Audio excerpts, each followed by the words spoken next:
Today on the PIO podcast, I'd like to introduce retired Chief of Police Thomas Weitzel. He's from the Riverside Police Department. Tom, welcome to the show. Hey, thank you for having me. I'm honored to be here. It's my honor as well, Chief. Thank you very much for being on the show. I want to talk about your background first before we jump into what we're going to be talking about today. This is kind of a near and dear topic that we're going to be talking about. So I would like to hear about you as a background as a chief and how you got to where you're at now. Yeah, so I was in law enforcement for 37 years. I did almost all my career in Riverside.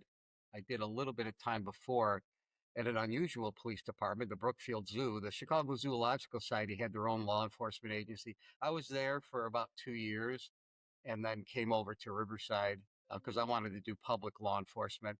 And I had every position, or at least I held every position: patrolman, sergeant, detective sergeant, operations lieutenant, deputy chief. I was a field training officer. I did a stint as the department's public information officer and basically held every position that there was and just came up through the ranks. And for me, it was honoring to be appointed police chief. I served for 13 years, and that's a difficult thing to do because I went through 4 different village presidents, 5 different village managers. So sometimes the chiefs don't stay in that position during those transitions, but I was fortunate to do so. Chief, for those people that may be listening or watching this later, where's Riverside located in the Metro Chicago area? Because they may not be familiar with where it's at. Yeah, we're east, where we're actually west of the city of Chicago. We're probably about maybe 5 miles from Austin Boulevard, which would be where the city of Chicago starts by us.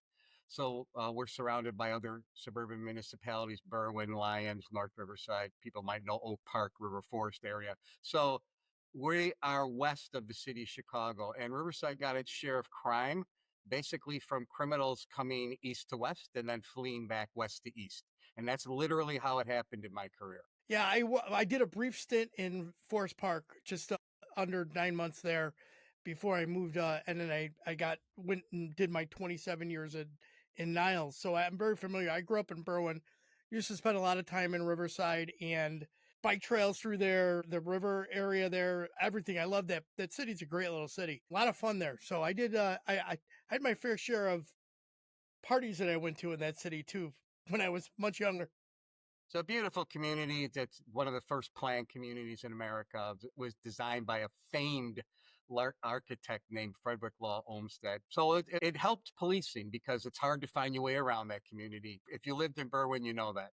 Yeah, no, and I do remember a couple times there were some chases that they ended up in some areas they couldn't get out of because of the way those streets are there. So if you didn't know That's right. town, you got Yes. into trouble.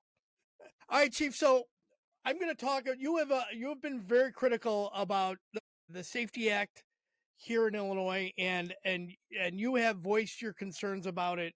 There was a characterization that you had. It's one of the most anti-police legislations states Illinois is in America, citing the shift from calls to defund the police to gutting law enforcement. Let's talk about the Safety Act and the policies that are contributing to this outcome. Yeah, so I truly believe that Illinois is one of the most anti-police states in America, and some of it is through legislation. So everyone knows there was this defund the police movement started in 2020, without a doubt, right? If you think defund the police is over, it's not. It's just defund the police through legislation. And what I mean by that is they're just gutting our profession in Springfield day by day, and they're taking away the tools that we need to do the job. They're passing legislation that prevents us from doing the job, that even is counterproductive to what state law is. A really classic example of that is right now, many municipalities, along with the state, are proposing reducing traffic stops and not allowing officers to make traffic stops for basically what is equipment violations: no license plate light, driving without headlights. There's a list of them. And Chicago's on the verge of doing it probably in the next couple of weeks.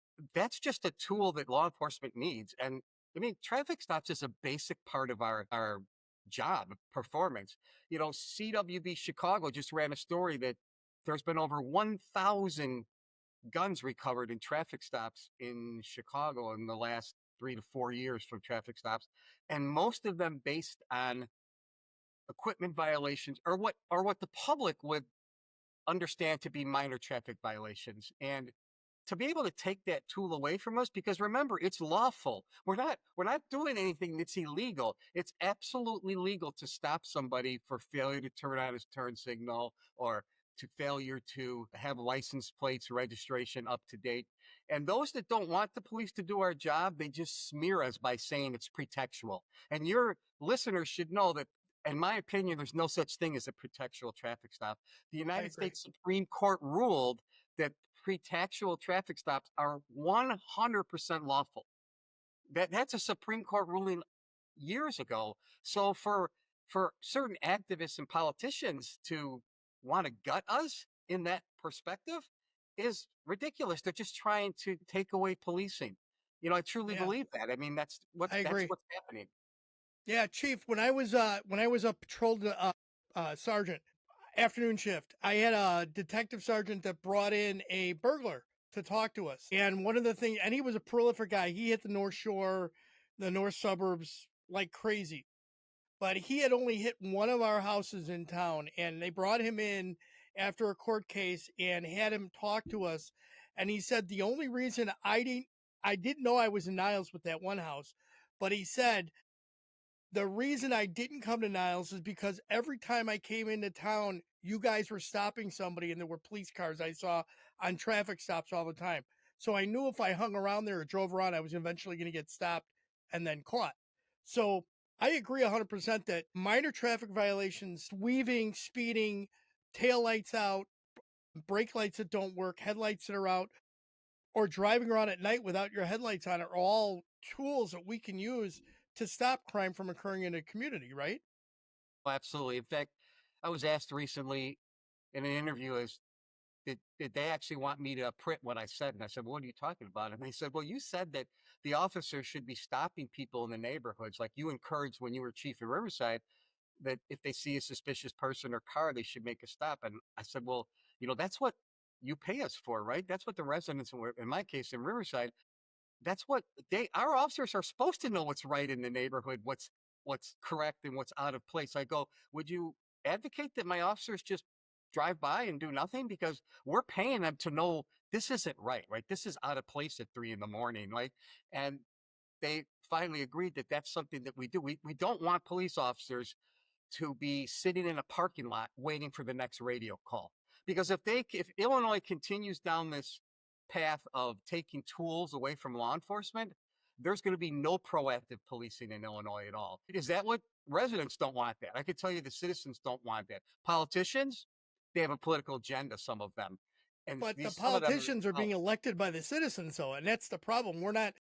I don't think we in law enforcement do enough a good job of educating the public about the legislation that comes down and the changes. I know LaShawn Ford is a big person on trying to push forward this thing about no traffic stops and eliminate the use of a traffic stop in any kind of law enforcement capacity. And they're trying to, I don't know, I believe they're trying to have like a criminal justice social experiment in Illinois, where we're going to, well, policing should not be a social experiment. And, if they keep pushing and pushing and pushing this, we're going to lose the best talent that we have. I just read a story in a Florida magazine that said Illinois has had over 600 police officers leave over a period of time, not just for Florida, but for Texas, for other states that are considered pro law enforcement, or at least friendly to policing and support policing. Over 600. Now, that's not overnight. I'm not saying it happened in 1 month, but if we keep this, we're going to be losing our best talent.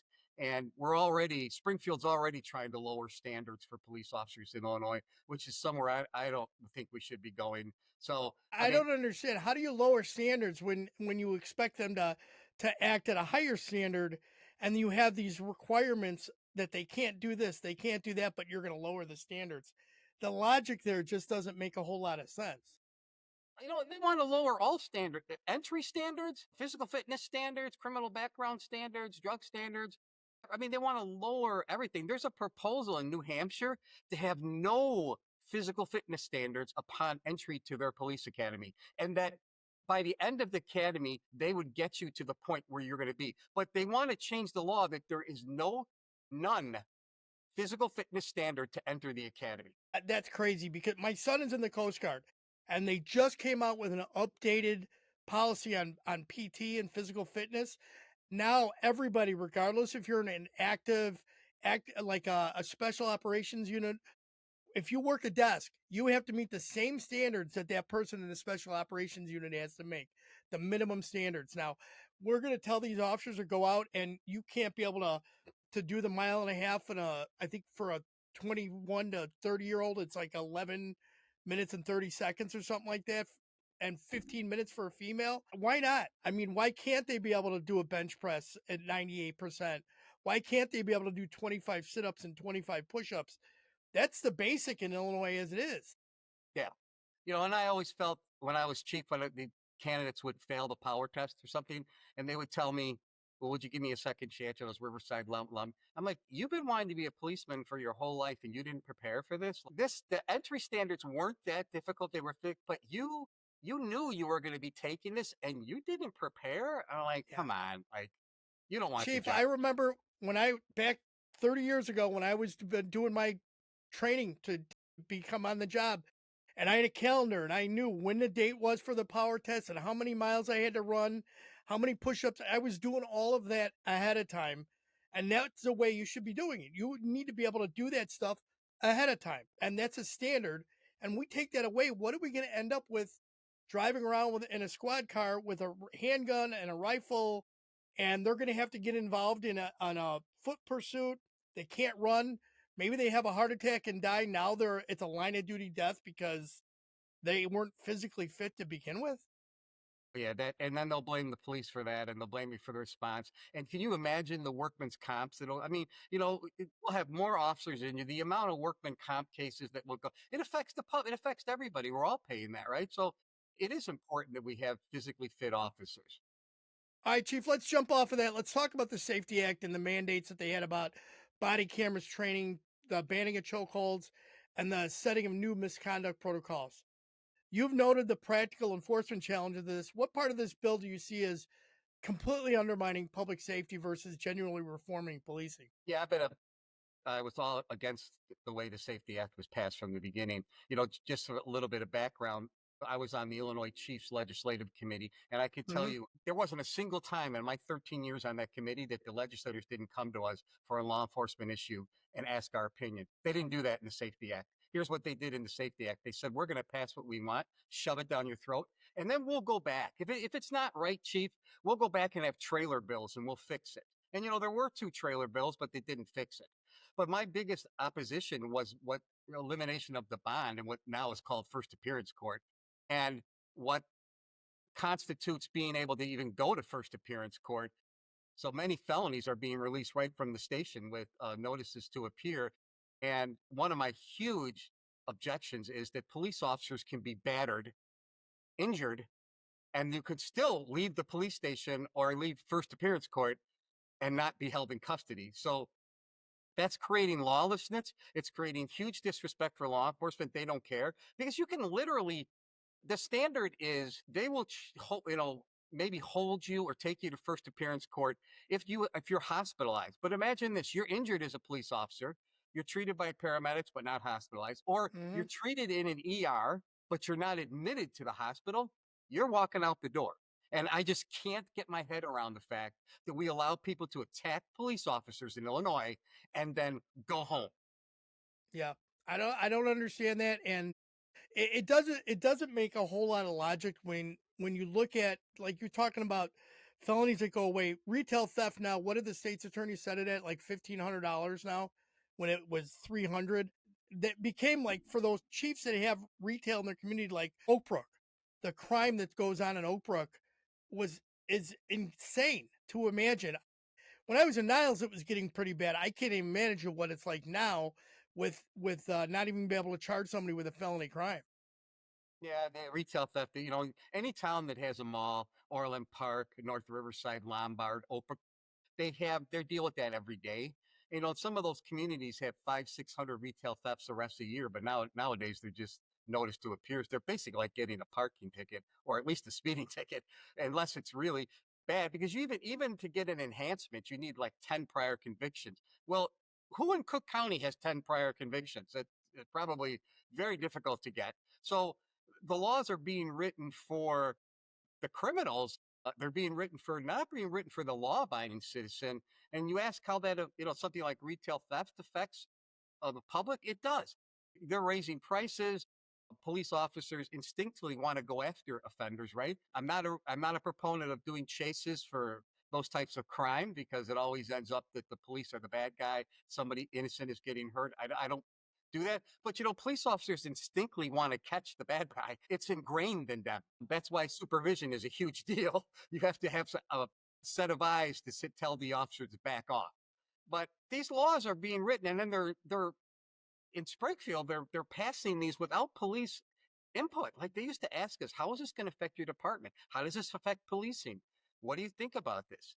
And if we oppose something, they probably wouldn't propose it, or at least they'd ask us to go neutral. They don't even do that anymore. They just shove it down law enforcement. And I mean that. They just shove it down. To tell the Chiefs Association, we don't care about your opinion, imagine what they're telling citizens. Yeah, well, they're not telling citizens anything. They're just passing legislation without actually that nobody's had a sit down and did a town hall to talk about the Safety Act across the state. They didn't do that because they knew what the general public would say about it.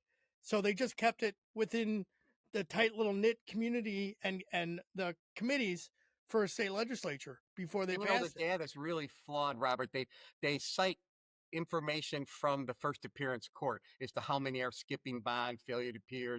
But what they're missing, no police agency in Illinois is tracking the amount of people released from the police facility. So you arrest somebody for garage burglary, you get them in the station, you process them, you give them a notice of appear, he walks out the door. There's no courts are keeping track of those records. How many individuals are being released right from police custody? That's why those numbers are flawed. Yeah, and that's unfortunate. And it's extremely unfortunate. Chief, you have argued all offenders must be identified and arrested without exception, criticizing political inaction. How do today's enforcement policies influence on the ground crime in outcomes in Chicago and in the suburbs? Yeah, a lot of these policies, they want the police to be fair and judicious and treat everybody the same. And in crimes, that's a difficult, like, all crimes aren't the same, right? So you have to, are you going to arrest every single person for drunken disorderly? It's drunken disorderly. Well, are they drunken disorderly in a park, in a public park, in their own backyard?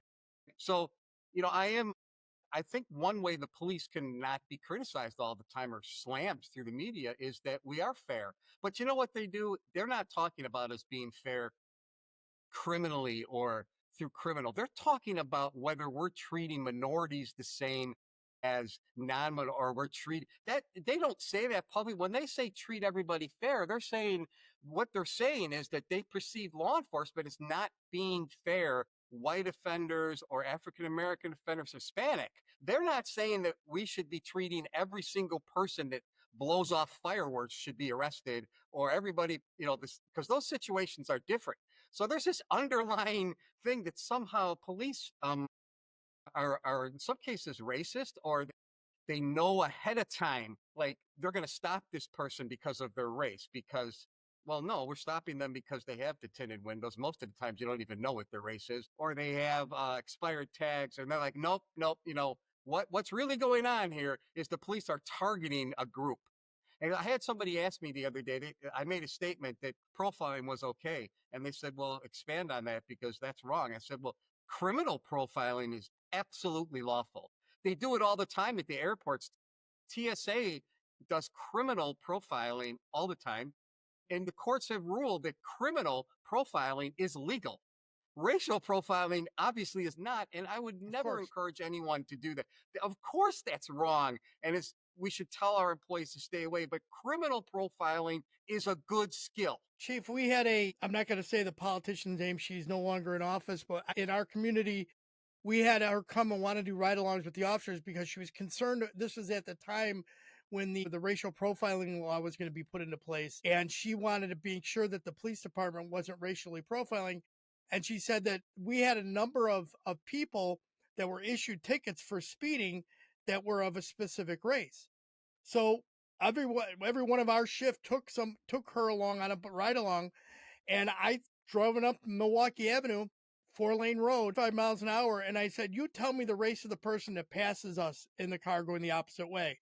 And she goes, "I can't do that." I go, "Exactly." I said, "Now wait till we find a speeding auto coming down the road. I There's a 50.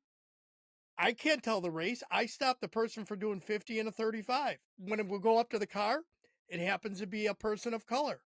I don't know who they are before I stop them. Very rarely can you ever tell that. I can't tell if they're wearing a seatbelt right away, but when you walk up in the car and they don't have a seatbelt on, you know that there's a problem. So those are behaviors that we get looked at like we're profiling in the wrong way, and in reality, it's just doing the right thing. Right. It's a narrative being pushed by certain activists and by certain activist media and certain politicians that have an agenda. It's not factually true, but they don't want to hear that. And I would always encourage, when I was chief, you could come ride with my officers. I encouraged, you could see what actually happened, so that, very few media people would ever take advantage of that. But citizens did, and it's Yeah. just not factual. It's true. Tom, let's talk about this pool takeover in Glen Ellen last week. A group of kids, they get online, they create a meetup, and then they decide to storm and raid a pool in Glen Ellen, which is a suburb of Chicago and a fairly affluent suburb like Riverside. How are we supposed to deal with this and be judicious and fair with kids that are just being lawless? Yeah, that was a TikTok, and they put it out. Actually, they were going to head to Naperville first, and they ended up in Glen Ellen. And Naperville's already had their share downtown. They're doing a pretty good job of getting more officers out and being proactive. Well, Glen Ellen, that was an absolute takeover. If you've seen the videos, it was Yes. they rushed, and I there were crimes committed. There were batteries committed there, criminal damage to property. There was a lot of weed being smoked, not the biggest crime in the world, but remember, there was families. I saw a mother interviewed following it. She said she was in the pool with two kids, a 2-year old and a 5-year old. And she was scared to death. She jumped out of the pool, grabbed her kids, and ran to the parking lot and locked herself in her car, and they were jumping on the hood of her car and stuff while she was in the parking lot. So, and she said she was a Glen Ellen resident. So you had these kids coming, taking over, committing crimes. They were fearful of no accountability. It was complete lawlessness. There was one arrest, at least publicized by Glen Ellen. It was a 19-year-old from Chicago. He was arrested for a minor drug charge, some fireworks, and that was a traffic stop. So they didn't, he that fled the scene. And then I read the article that the Glen Ellen police chief commented that they had 5 other suburban municipalities they called upon to assist them, because obviously, like Riverside and Glen Ellen, you can't handle that type of 2 to 300 people on your own. You might only have 4 or 5 officers working the street. Excuse me. So you need your neighbors. And and I had somebody say, "Well, these were inner city kids coming out to have fun." No, no, that's a lie. They weren't coming out to have fun. Okay, that's just not true. It was a criminal act. It was a takeover.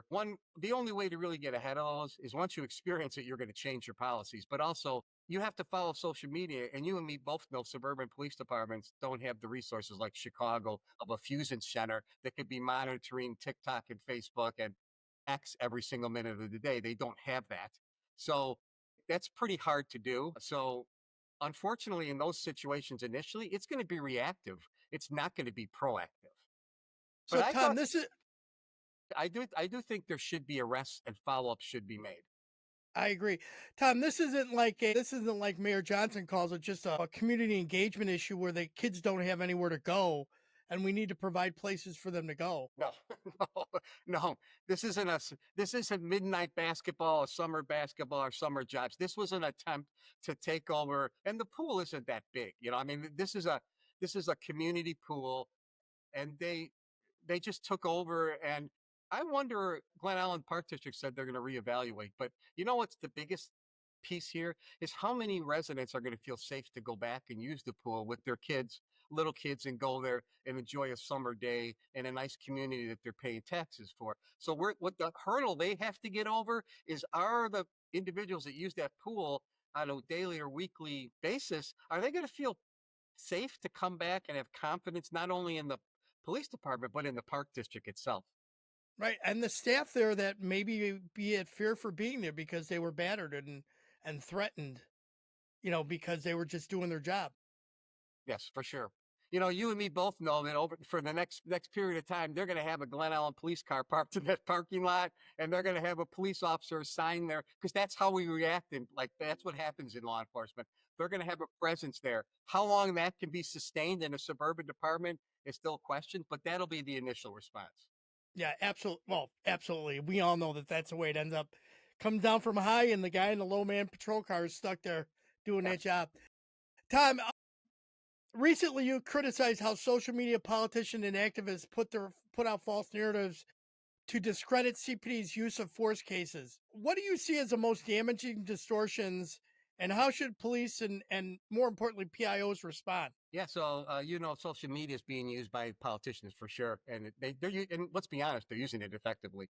But the one of the cases that really got me is the shooting in Chicago, where they had a traffic stop by tactical officers, all identified as police officers, and the officer was shot in the hand. You may remember that I case, do remember this. and the offender was shot and killed. You may remember, and the only headline was that he was, 56 shots were fired, or however many shots were fired.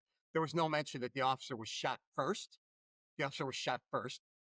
There was a return fire, and the media and politicians with their own media, meaning their own Facebook accounts or their own TikTok accounts, were putting out accounts that were false and a lie that the police shot 98 times by 5 officers, never mentioning that the officer was shot and injured. In fact, that officer is still off work and is still not back to work.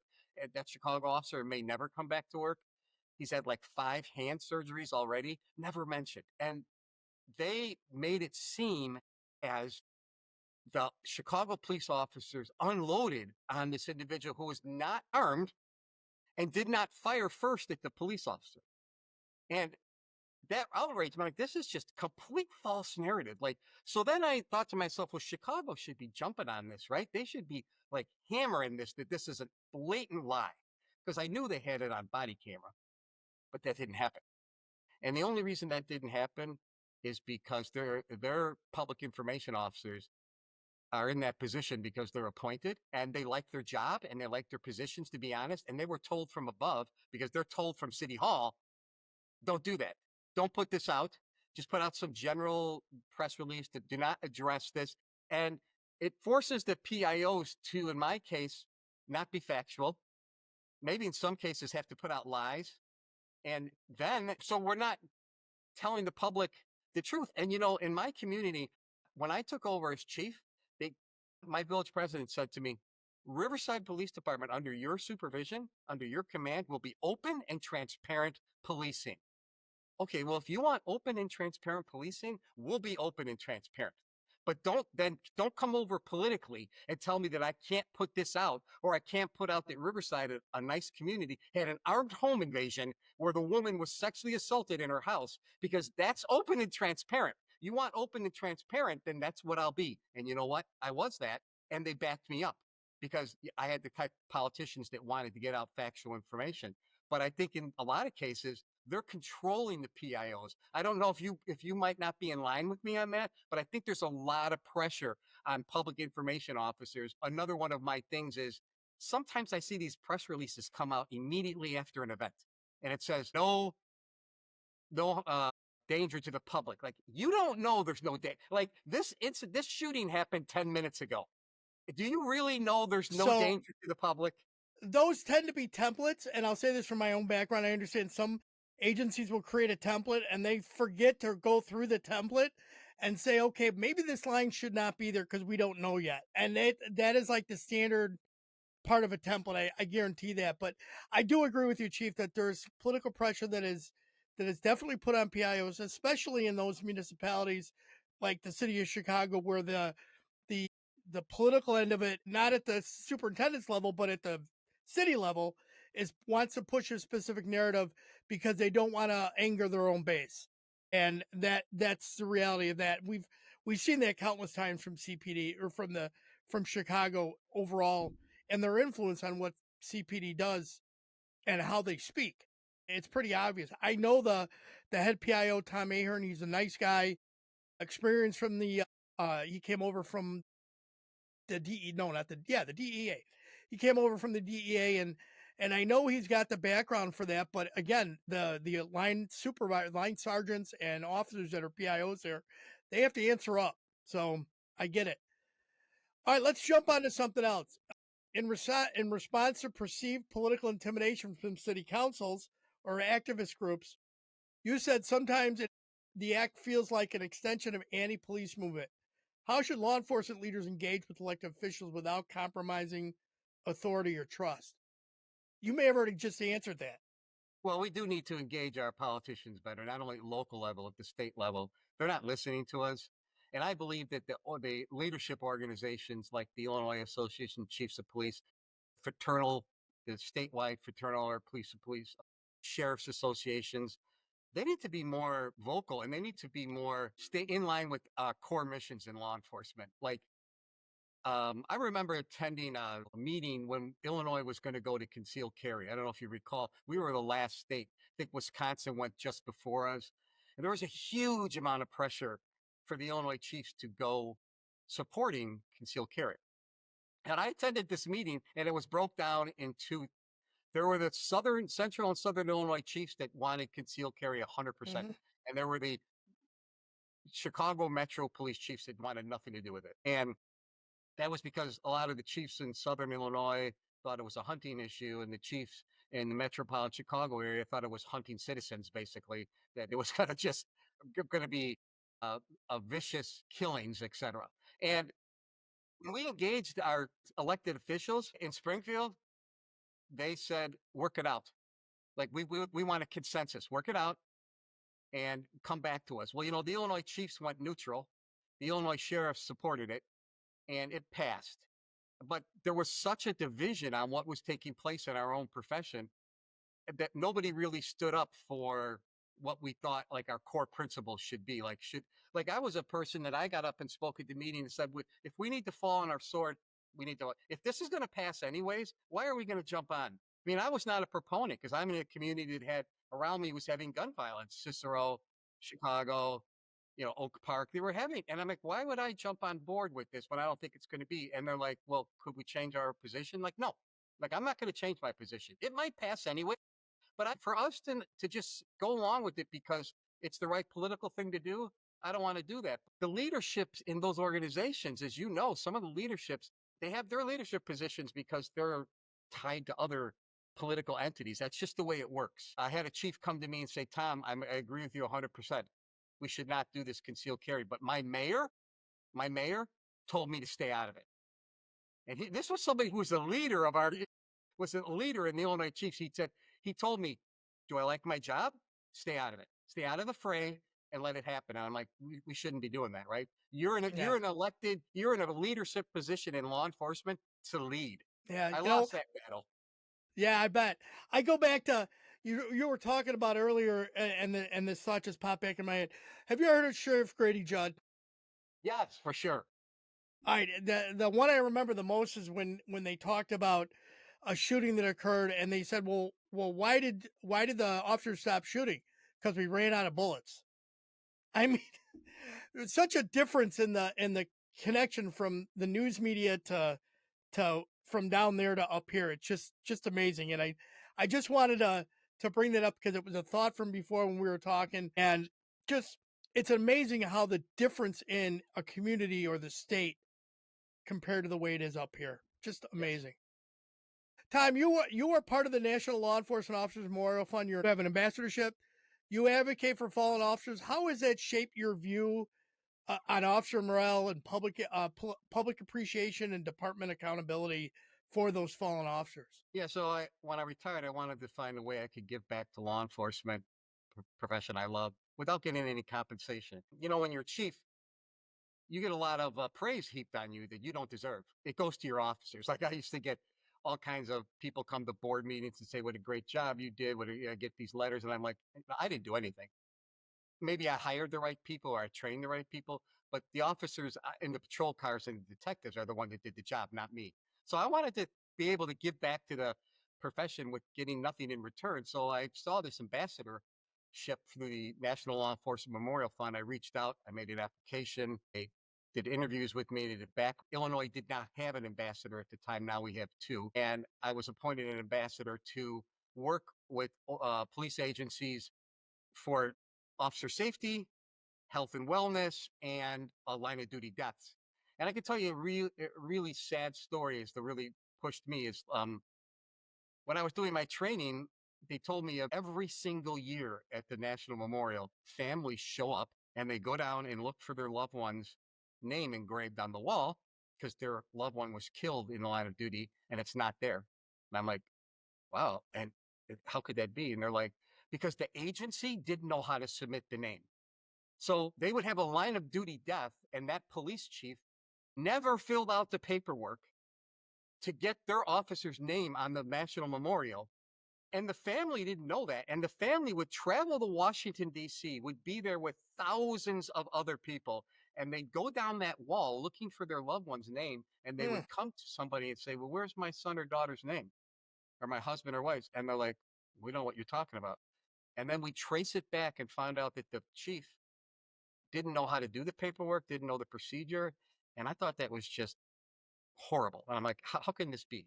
So one of my goals is I go around and train departments on how to get your officer's name if you have a tragedy like that, what the paperwork is, how to get the paperwork. You can call me. I'll do the paperwork. I'll sit next to you and submit it for you. I will tell you what to do so that the loved ones, the family members and coworkers don't go through pain like that. Imagine going there and expecting to see your loved one's name on there and it's not there because you had some chief that basically didn't know what to do. I couldn't, and as a former chief, I couldn't wrap my head around it. So one of Yeah, my I don't gigs is get that. I go to roll calls, I go to chiefs organizations, and I help them with line of duty death submissions, and I also help them with how to get every benefit of their have. Your listeners, I have had there's numerous stories where people leave hundreds of thousands of dollars on the table that they don't know their kids can go to college for free. They don't know the amount of money from the 100 Club of Illinois. They don't know the resources. Well, I'm a person that can give you all those resources. So that's how I want to give back without getting anything in return. Yeah, yeah, Tom, thank you for doing that. Tom, you wrote op-eds that weighed in on topics like the Cook County grand jury system, public defender workload, expungements, and more importantly, standards for policing and hiring. Which of these do you think leaders need to prioritize, and what reforms would you recommend first? Well, I could tell you for hiring and training, we need to keep our standards as we were talking about earlier. There needs to be more funding put towards training. You know, the Safety Act had a lot of training included in it, no funding, zero But no, funding. no time limits either. No hour requirements. I remember when that went into place, and I was in charge. I was a supervisor in charge of department training, and I said, "Well, how many hours do we have to have?" And they said, "Well, no, you just have to have this kind of training." Okay, but how many hours? Yeah, and there's no, you know, when I say no funding, if somebody criticized me, they say, "Oh, there's funding." I go, "No, there's not. There's competitive grant funding. So there's $200,000 available for the whole state, and it's competitive. That's not funding. Are you kidding me? That's like 20 departments that could do that.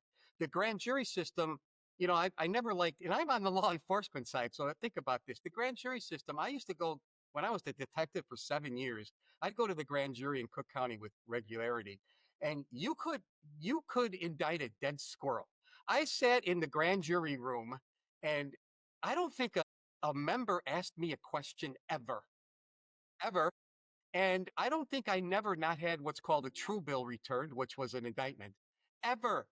And I thought, well, this is really an unfair system. I mean, if it's supposed to be an adversarial system, like we charge you're to get a defense attorney, you're to fight it, you're to make sure I have enough evidence to bring my case forward, that I'm not bringing something forward that's not factual.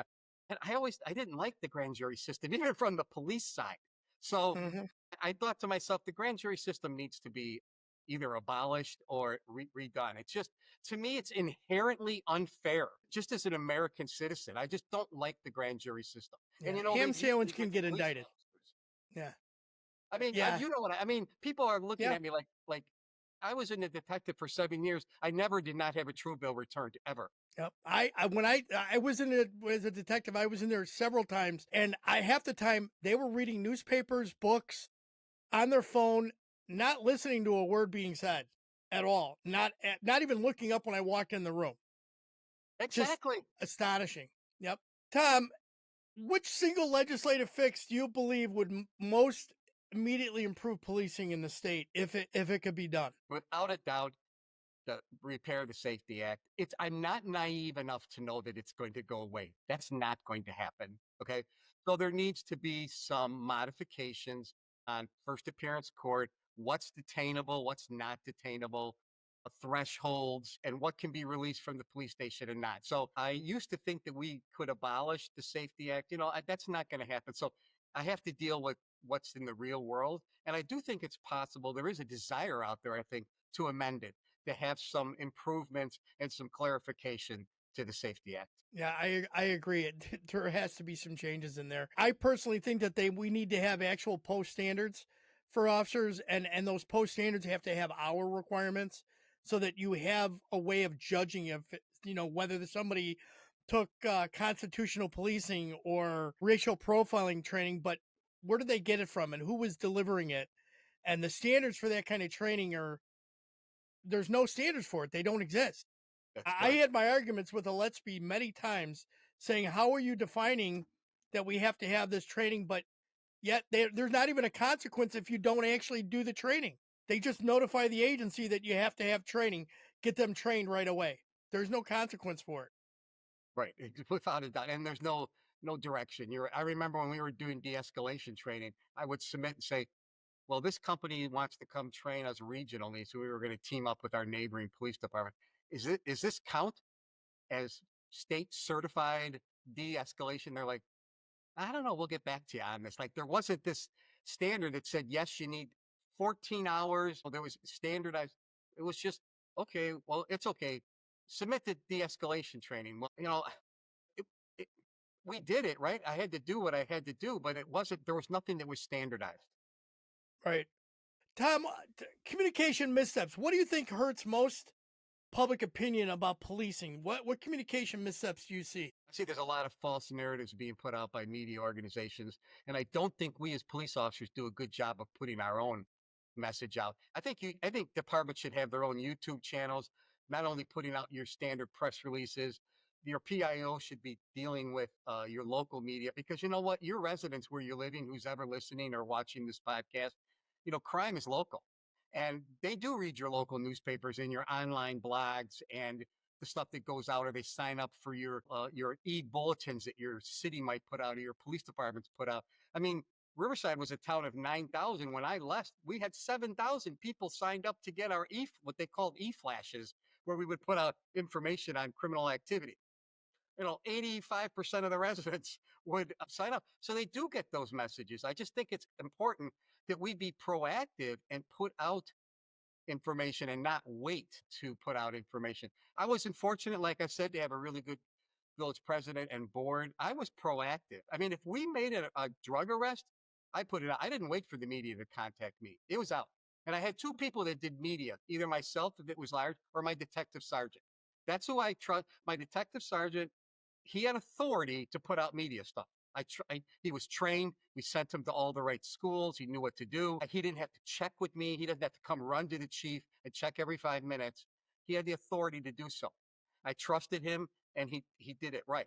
But we proactively did it all the time. And a lot of communities don't like that, as you well know. They're like, you know why?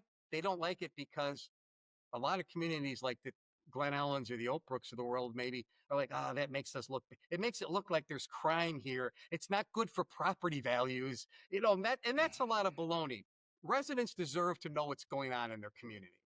Absolutely. I agree 100%, chief. I really do. And let's face it, the legacy news television especially, they have 30 minutes and now 15 minutes of his advertisement and fluff, and there's maybe a whole 5 minutes of actual news that they actually have there for the public. So in that short amount of time, a suburb trying to get something out to the media when they need to, good luck. So you are better off using social media and your YouTube channel and a TikTok channel, whatever it is, to get your alerts out to your community. And I'm a big fan of this. You talk about the not talking about crime. I worked as a civilian for a rather large agency here in the Chicagoland area at one time. And I had an officer that made a phenomenal arrest with major narcotics in the car from a traffic stop. And the chief said, no, we're not putting that out. And that was political, didn't want to deal with the community. And well,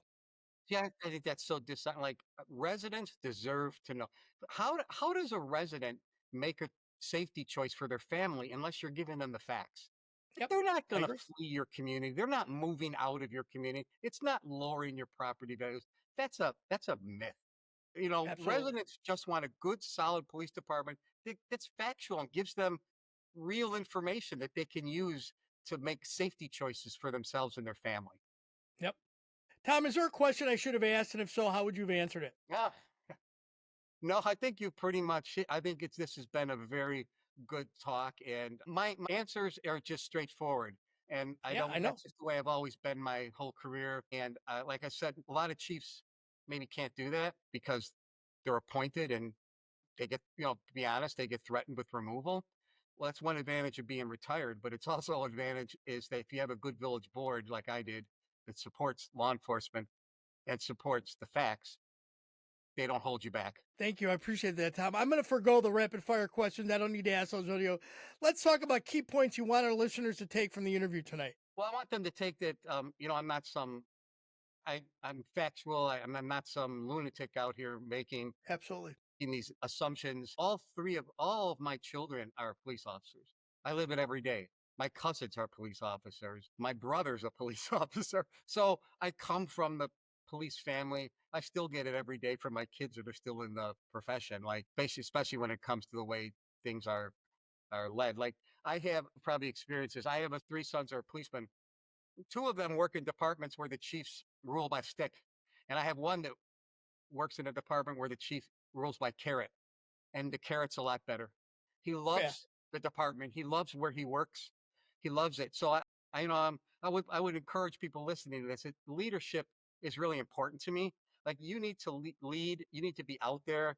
You need to be with your people. You need to actually do more than just occasionally ride on New Year's Eve or Christmas Eve with them. You need to be out there, but you need to motivate your officers, and you need to lead with the carrot and forget the stick because everybody knows how to, when we have bad employees, we know what to do. It's the good employees that we want to keep encouraging. Yep. And those good employees, when they're happy, they do a lot of work for you. And when they're not, and when the stick keeps coming down, they just sit in parking lots and wait for the call to come out so they can do a paper job, not Yep. actually do proactive work. So agreed. Yep. Tom, is there a piece of wisdom or a motto that you live by? My motto has always been do what you love. And I mean that do what you love. Sometimes some criticism I would get from my village board, I'll give you an example. Like when an officer had come to me and he said, "Yeah, I had an officer who wanted to go to Colorado Springs, and he did. And I had an officer that went to the feds. And I encouraged them. I'm like, hey, he goes, this is my passion. I've always wanted to live on. And he was on 9 years and he's leaving for Colorado Springs. And then I had an officer to leave for the feds who had 7 years. And my village manager said, hey, Tom, like, did you try to make them stay? I said, absolutely not.